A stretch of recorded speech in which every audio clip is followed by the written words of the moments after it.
Okay guys, merong binili yung anak ko.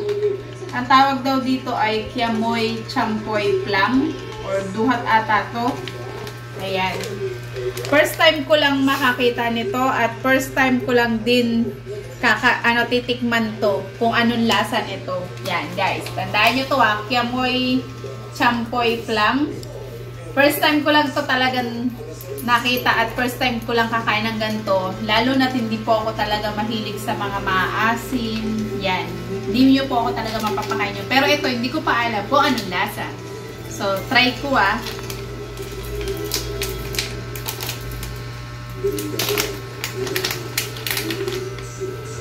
Ito siya Yan, guys. Ano kaya ang lasa nito?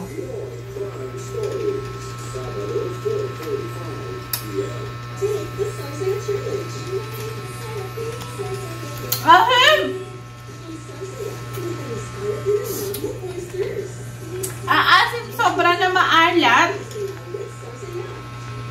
Maasim sobra na maalat. Ganito pala lasa nito guys. Hindi ko alam talaga. Grabe. Kaso, hanggang ngayon nalalasahan ko.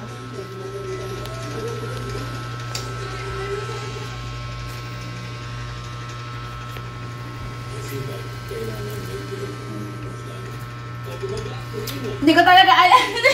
Hindi ko talaga kaya guys.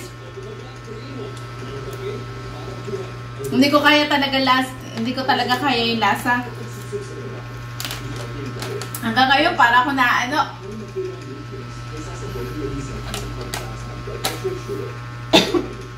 Ayoko na guys.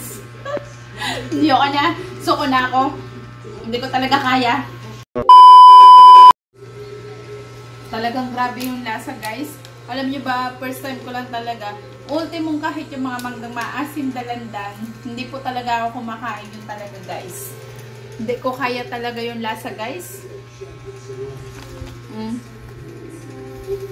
Nag-try lang ako nito kasi nga nagano ko, kala ko kung ano to, kung masarap ba to, Masarap naman siya kaso parang ang asim sobra na maalat-alat. Gusto ko yung medyo maalat.